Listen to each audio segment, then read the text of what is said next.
Hello मित्रों, जय श्री कृष्णा। आज हम आपके सामने लेके आया हूँ सास और दामाद की रोमांटिक कहानी। बेटी अनीता की तबीयत खराब होने की वजह से अनीता की मां भावना ने अपनी बेटी और दामाद को अपने घर बुला लिया और कहा, जब तक मेरी बेटी की तबीयत ठीक नहीं हो जाती है तब तक तुम दोनों यहाँ आकर मेरे साथ रहो। नीरज ने अपनी सास की बात मानकर अपनी पत्नी अनीता के साथ अपने ससुराल में रहने लगा, पर वहाँ पर अनीता की तबीयत ठीक होने की बजाय और ख़राब होने लगी।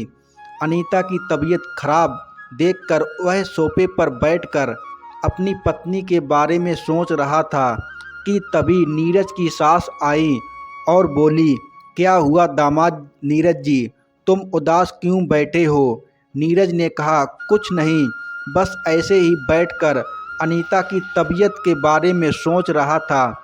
नीरज की सास ने नीरज से कहा, तुम परेशान मत हो, सब ठीक हो जाएगा। तभी नीरज बोला, माँ अनीता की भी अपनी राह तरह फिट रखा करो। देखो आप इस उम्र में कितनी फिट रहती हो।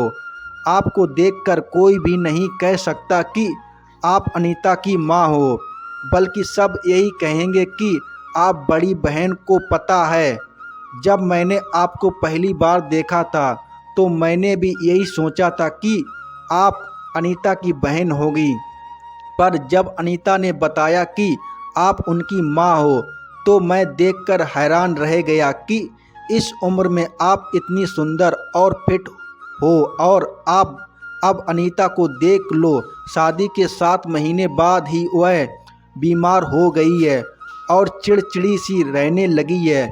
जब मैं भी उसके पास जाता हूँ तो वह मेरे से सही से बात तक नहीं करती है और ना ही करीब आने देती है। आखिर मैं उसका पति हूँ, कोई गैर मर्द नहीं। नीरज की सास भावना बोली, नीरज मैं समझ सकती हूँ कि तुम पर क्या बीत रही होगी। हर आदमी को अपनी पत्नी की ज़रूरत को होती है। तभी नीरज बोला, काश मेरी शादी तुम जैसी फिटनेस औरत के साथ होती तो मैं शादी के मज़े ले रहा होता। नीरज की सास बोली, अभी कर सकते हो मेरे साथ शादी, वैसे भी कि मैं तुम्हें पसंद करती हूँ, और अगर तुमने मेरी बेटी से शादी ना की होती तो मैं ही तुमसे शादी करती। यह बात सुनकर नीरज सन्न रह गया और मुंह से कुछ नहीं बोला। सास बोली जा रही थी कि तुम भी तड़प रहे हो और मैं भी तड़प रही हूँ, हम दोनों की ज़रूरत एक ही है। अब क्या था, नीरज ने भी हाथ आगे बढ़ा दिया। मर्दों को तो थोड़ी ढील चाहिए होती है, बाकी का काम तो वह खुद कर लेते हैं। उसी दिन से दामाद और सास को खेल चलने लगा। वह दोनों चोरी छुपे मिलने लगे, कभी साथ में बाजार जाते तो कभी साथ में गार्डन जाते। इसी तरह दिन गुजरने लगे। एक दिन अनीता ने अपनी बेटी को जन्म दिया तो वह अपनी बेटी में इतनी व्यस्त हो गई कि उसे अपने पति के आने और जाने की कोई खबर नहीं थी। और उधर सास और दामाद का खेल जारी था और दोनों ने चोरी छुपे शादी भी कर ली थी। एक दिन नीरज अपनी सास के साथ बैठकर रोमांटिक बातें कर रहा था। तभी अनीता ने फ़ोन करके कुछ ज़रूरी सामान मंगवाया तो नीरज ने कहा, ठीक है मैं ले आऊँगा। नीरज अपनी सास के साथ बातें करने में इतना रोमांटिक हो गया था कि वह फ़ोन को काटना भूल गया था और ऐसे ही फ़ोन अपने पास रख लिया। फ़ोन चालू होने की वजह से अनीता ने अपने पति और अपनी माँ की बातें सुन लीं और कॉल रिकॉर्डिंग भी कर ली।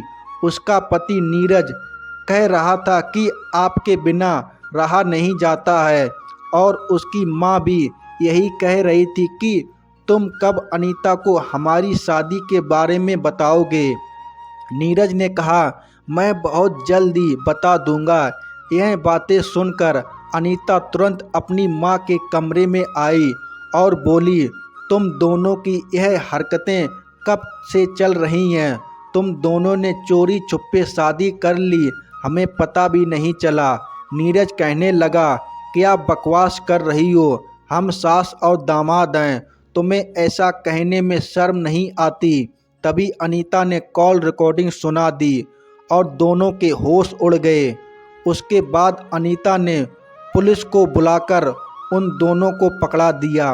मित्रों, अगर आपको वीडियो अच्छा लगा हो तो वीडियो को लाइक करें, अपने मित्रों के साथ व्हाट्सएप, इंस्टाग्राम, ट्विटर पर शेयर करें और चैनल को सब्सक्राइब कर लेना मित्रों।